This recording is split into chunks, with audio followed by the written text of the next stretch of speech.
Quem foi Jefité? Jefité foi o 8º juiz de Israel, e sua história é contada entre os capítulos 10 e 12 do livro de Juízes.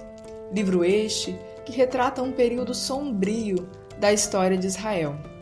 E a gente já tem vídeo aqui no canal contando essa parte da história.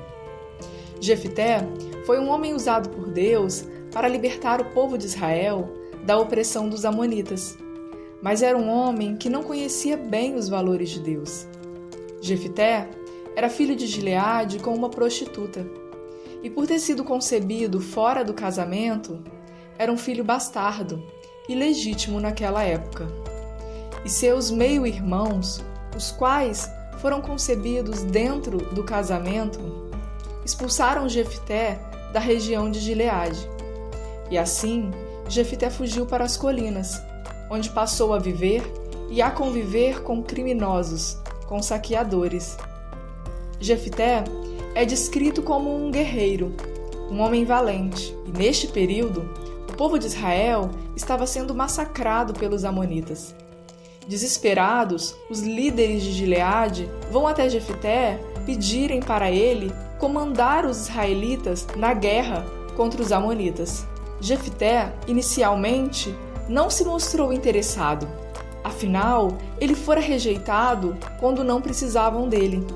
E agora que estão desesperados, vêm pedir a sua ajuda. Mas os líderes lhe prometem algo que desperta seu interesse: o governo de Gileade. Prometem que se ele saísse vitorioso, ele poderia governar Gileade. Assim, Jefité aceitou a missão e liderou o exército. Inicialmente, Jefité tentou resolver o conflito pacificamente, enviando mensageiros ao rei dos amonitas, mas não houve resolução.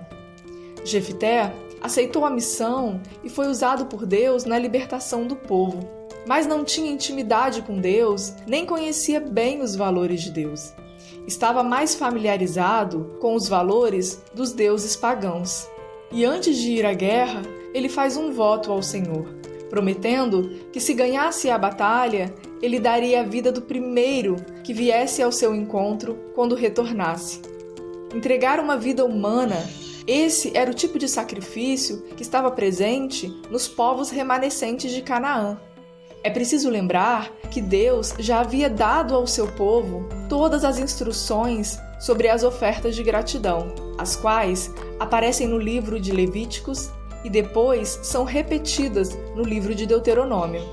E Jefité demonstra desconhecer as leis e instruções do Deus de Israel, apresentando uma promessa que mais parece reproduzir os sacrifícios aos deuses pagãos.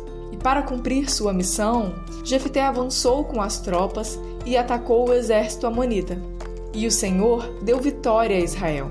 E quando Jefité retornou para casa, a sua única filha correu ao seu encontro, tocando pandeiro e dançando alegremente. Sua única filha foi a primeira pessoa a vir ao seu encontro. E imediatamente Jefité ficou desesperado, pois lembrou da sua promessa. E sim, por não conhecer bem a Deus, Jefité acabou sacrificando a vida de sua filha. Durante o período que Jefité foi juiz, a Bíblia ainda retrata uma guerra entre os próprios israelitas.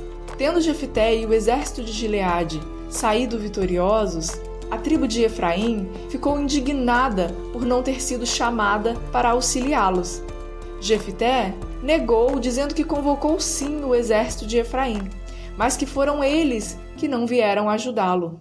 E assim começa uma guerra entre Gileade e Efraim, refletindo o quanto o povo de Israel estava confuso e dividido. A história de Jefité está inserida num período de crescente decadência moral, em que o povo está longe de Deus, vivendo oprimido. E neste contexto, Jefité foi usado por Deus para libertar Israel.